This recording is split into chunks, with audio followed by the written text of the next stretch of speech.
أعوذ بالله من الشيطان الرجيم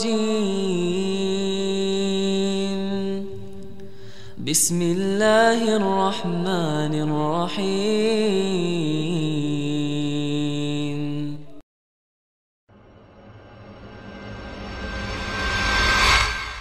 adalah bersyukur kepada Allah. Bersyukur. Para ulama salaf kita dari sahabat dan tabi'in, tabi'in, orang-orang saleh yang sudah faham wahyu Al-Quran dan Sunnah, maka mereka selalu lisannya kalau lagi tidak ngomong sama orang dua hal, Alhamdulillah atau Astaghfirullah. Terus begitu. Sampai mereka itu kalau lagi jalan dari rumahnya ke tokonya di Baghdad dulu, di Irak, di Madinah, di Mekah, di tempat-tempat mereka mau buka usaha, atau mereka dari rumahnya menuju ke masjid mau mengajar, maka selalu lisannya Alhamdulillah, Alhamdulillah, Alhamdulillah, Alhamdulillah, Alhamdulillah, non-stop. Atau mereka mengatakan Astaghfirullah wa atubu ilaih, Astaghfirullah wa atubu ilaih, Astaghfirullah, terus nggak pernah berhenti, gitu kan. Maka mereka terus bersyukur. Makanya dengan syukur ini kita sudah sentil sedikit gambarannya kemarin. Saya sudah berikan gambaran kalau dengan kalimat Alhamdulillah ini sebenarnya password untuk menambah rezeki. Ucapkan itu selalu. Bangun tidur suruh baca Alhamdulillah, habis makan Alhamdulillah, habis minum Alhamdulillah. Selalu ditekankan untuk ucapin itu. Maka mestinya kita ucapkan. Sayangnya kita sangat jarang sekali untuk mengucapkan kalimat ini.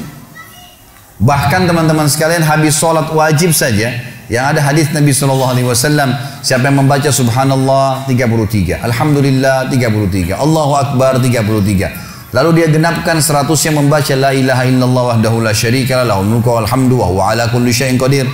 Maka akan diampuni dosanya walaupun sebanyak buih di lautan. Tapi pertanyaannya, siapa yang dapat nih? Padahal kalau untuk baca ini saya pernah pakai durasi menit. Teman-teman sekalian, baca dengan sangat tenang pun, itu 7 menit sudah selesai sebenarnya. Baca ayat kursinya, baca Al-Ikhlas, Al-Falaq, An-Nasnya dengan baca Subhanallah, Alhamdulillah, Allah Akbar masing-masing 33 kali. Maksimal 7 menit. Tapi pertanyaan siapa yang dapat nih? Karena banyak orang tidak menganggap penting untuk mengucapkan zikir kepada Allah, terutama masalah Alhamdulillah. Maka mereka buru-buru sekali. Subhanallah, Subhanallah, Alhamdulillah, Alhamdulillah, Alhamdulillah, Allah Akbar, Allah Akbar, Allah Akbar, Allah Akbar. Apa ini? Bagaimana bisa dapat gitu kan? Bagaimana kalau seandainya Anda sedang kerja di perusahaan ingin minta dinaikkan gajinya? Bagaimana tulisannya itu, permohonannya? Kepada yang terhormat, pimpinan perusahaan, dirut, ya di tempat, saya telah mengabdi selama 10 tahun, disebutkanlah kebaikan-kebaikannya, perusahaan ini juga baik. Saya berharap bisa dinaikin 1 tingkat jabatan saja. Atau dinaikin gaji saya sekian persen. Atas kerana kami ucapkan terima kasih, taruh di ruangan dirutnya. Kira-kira berani nggak pegawai ini ketuk-ketuk, mana tadi kemarin tuh yang saya sudah ajukan, gitu kan? Nggak bisa nunggu sebulan belum datang, sabar. Kenapa? Kalau doa rewel gitu. Mestinya sabar kepada Allah Subhanahu wa taala. Allah tahu kebutuhan kita kok. Allah tahu kebutuhan hamba-hambanya. Bahkan kita tidak minta pun Allah tahu kebutuhan hambanya, gitu kan? Allah tahu kebutuhan hambanya. Jadi harusnya bersyukur teman-teman sekalian. Kita biasakan bersyukur kepada Allah Subhanahu wa taala. Masih ingat tadi pagi saya bilang banyak hal-hal yang bahkan dianggap buruk oleh manusia ternyata sebuah rezeki. Seperti tadi lapar, haus, capek. Mulai sekarang jangan kalau lapar bilang aduh lapar, nggak boleh. Karena kalau tidak lapar nggak enak kita makan. Mestinya Alhamdulillah saya lapar. Itu aja mestinya kita syukurin. Hal-hal yang kita anggap buruk juga sebuah nikmat sebenarnya. Karena tanpa lapar tidak enak orang makan. Kalau haus, Alhamdulillah saya haus. Karena memang kalau tidak haus nggak enak kita minum. Begitu pula dengan capek, Alhamdulillah saya capek. Karena dengan capek enak rasanya tidur itu. Tapi kalau tidak capek kita nggak enak tidurnya, gitu kan? Bahkan kadang-kadang kita gelisah bangun tengah malam karena sudah terlalu banyak tidur. Coba kalau kita capek luar biasa, mestinya lisan kita mengatakan Alhamdulillah. Allah menyebutkan dalil tentang pentingnya bersyukur ini di dalam surah Al-Ankabut, surah nomor 29 ayat 17. A'udzubillahi minasyaitonirrajim. Innama ta'buduna min dunillahi awthanan wa takhluquna ifka. Sesungguhnya kata Allah, semua yang kalian sembah selain Allah adalah berhala-berhala. Patunglah, pohonlah, apalah, semuanya itu berhala kata Allah. Dan kalian membuatnya dengan ifka, kedustaan. Orang yang berhala, dia sendiri yang pahat matanya, dia sendiri yang buat hidungnya, dia sendiri yang buat kepalanya, topinya, apalah. Kemudian dia anggap, oh ini Tuhan. Gimana cara? Kata Allah, ini ifka, ini kedustaan, kalian dustain diri kalian sendiri, kata Allah. Semua yang kalian sembah selain Allah itu berhala-berhala yang kalian karang-karang, kalian dustain diri kalian sendiri. Dan subhanallah, kebanyakan orang ujung-ujungnya ini karena masalah duit saja. Banyak kita ambil ruang lingkup orang Islam saja misalnya. Ada seorang dikenal namanya Badawi di Mesir. Nanti kita tarik ke Indonesia ini contohnya. Badawi ini di Mesir sebenarnya dulunya bukan seorang alim ulama, orang biasa, tapi dikenal di masyarakat. Waktu dia meninggal, karena dia sering baik sama masyarakat, ada satu masyarakat wakafin tanah di kebunnya, ini buat kuburannya si Badawi. Berjalan waktu, ahli waris pemilik kebun menjual tanah-tanah mereka, akhirnya sampai membuat kuburan tersebut berada di pinggir jalan. Lewatlah dua orang yang fasik. Fasik ini muslim lebih banyak dosanya, nggak memikirkan masalah, nggak takut dengan akhirat, nggak takut dengan dosa-dosanya, nggak pernah berpikir masalah neraka. Maka lewat, ban mobilnya pecah pas dekat di seberang kuburan itu, seberang jalan. Yang satu lagi perbaikin ban, yang satu ini melihat ke arah kuburan itu. Ternyata dalam hitungan 5 menit saja, itu ada 10 orang lewat. Dari 10 orang ini 8 orang memberikan salam ke kuburan itu. Salam, seorang muslim berikan salam ke kuburan, sunnah Nabi. Gitu. Orang fasik ini mengambil sebuah kaleng tua di dekat mobilnya, kemudian dia menyeberang, ditaruh di dekat kuburan itu, lalu dia pindah ke sebelah. Dilihat sama dia 5 menit ke depan lagi seperti apa.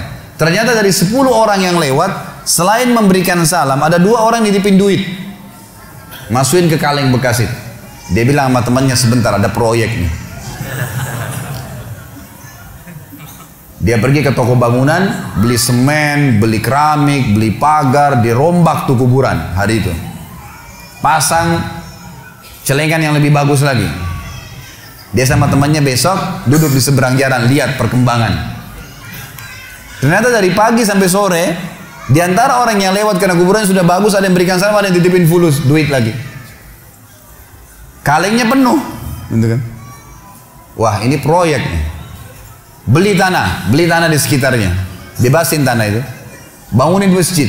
Dan sekarang teman-teman sekalian, masjid itu bisa menampung sekitar 1000 orang, dan di dalamnya ada kuburan si Badawi tadi. Setiap hari orang berbuat kemusyrikan, minta-minta sama kuburan tersebut, berharap bisa diberikan keselamatan lah, kalau menikah bisa berkah lah, minta sama kuburannya si syekh ini, dan diistilahkan dengan Syekh Badawi. Ini bukan syekh, bukan seorang alim dulu. Sedangkan orang alim aja nggak boleh, apalagi bukan orang alim. Sampai Imam Nawawi rahimahullah. Ini teman-teman, maaf, di Indonesia yang masih banyak melakukan hal-hal seperti ini. Imam Nawawi ini salah satu tokoh madhab Syafi'iyah. Beliau mengatakan, saya heran pada orang-orang yang minta-minta pada kuburan, walaupun itu adalah orang alim. Sementara di dalam kuburan adalah manusia seperti dia, sama, yang sudah jadi tulang belulang. Nabi Muhammad SAW saja kita masih kirimin salawat untuk beliau. Apa itu salawat? Tambahan rahmat dari Allah SWT. Nabi yang sudah diampuni dosanya. Para sahabat orang soleh kita masih mengatakan radhiyallahu anhum, kita doain. Bagaimana kita tidak mendoakan orang-orang lain? Sesoleh apapun mereka kita harus doain. Itu sunnah Nabi SAW gitu kan. Subhanallah, saya pernah mendatangi sebuah kota di Indonesia ini. Ada satu masjid tua sekali. Saya sholat di situ dan ini bekas peninggalan kerajaan.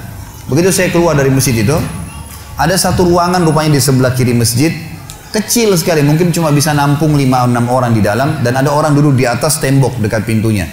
Lalu kemudian ditutup pintu tersebut, dia sambil nunggu. Saya lewat terus saya tanya teman saya, ini tempat apa ini? Dia bilang ini dalamnya kuburan. Terus untuk apa orang itu duduk di atas pintu? Dia bilang itu penjaga pintunya. Terus apa yang dilakukan? Dibukain pintu sama dia, sebentar, nanti antum lihat ada 5 orang yang keluar, di dalam sudah minta-minta kepada kuburan tersebut, nanti gantian lagi 5 orang lagi masuk antri. Begitu terus, gitu kan. Dan akhirnya penjaga kuburan diberikan duit oleh dia. Subhanallah, saya bilang subhanallah, maha suci Allah. Di mana mereka dari sabda Nabi SAW kepada Abdullah bin Abbas, wahai anak kecil, kalau kau minta tolong hanya minta tolong kepada Allah. Di mana mereka dari perkataan Imam Nawawi tadi, kalau mestinya mereka mengirimkan doa untuk orang mati, bukan malah mereka minta-minta kepada mereka. Ada ajaran agama kita jelas, tapi seperti itulah, subhanallah. Dan ujung-ujungnya di belakangnya ternyata pengumpulan dana lagi, gitu kan. Ini banyak orang yang tidak sadar dan membiarkan manusia terjerumus hanya karena ingin mendapatkan rezeki yang dasarnya sebenarnya sudah ada sumbernya, tadi sudah saya jelaskan. Kata Allah Subhanahu wa taala, teman-teman sekalian, innama ta'buduna min dunillahi awthanan wa takhluquna ifka. Semua yang kalian seru selain Allah, maka itu authan, berhala-berhala, dan kalian membuatnya itu ifka dengan kedustaan. Innal ladzina ta'buduna min dunillah, semua yang kalian sembah selain Allah, kalian seru minta tolong apapun sama mereka, la yamlikuna lakum rizqa, mereka tidak miliki rezeki untuk kalian.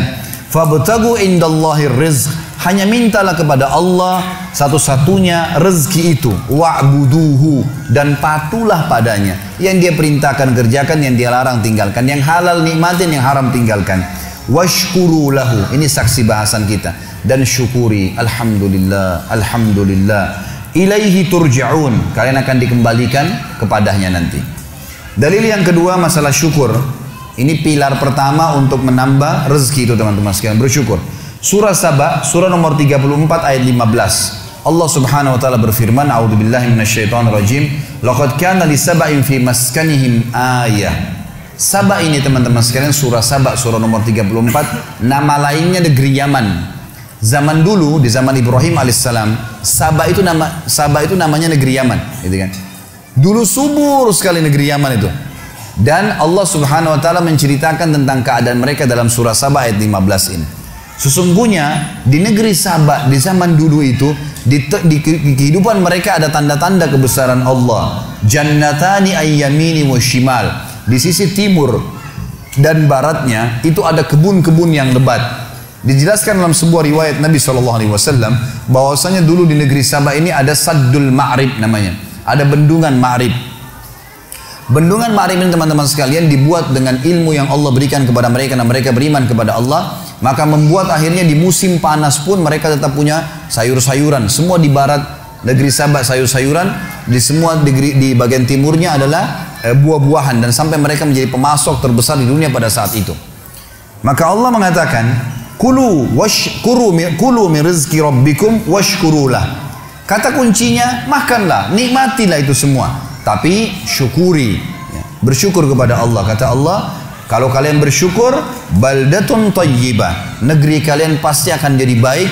Wa rabbun ghafur, dan kalian akan menemukan Tuhan kalian adalah zat yang maha pengampun. A'udzu billahi minasy syaithanir rajim. Bismillahirrahmanirrahim.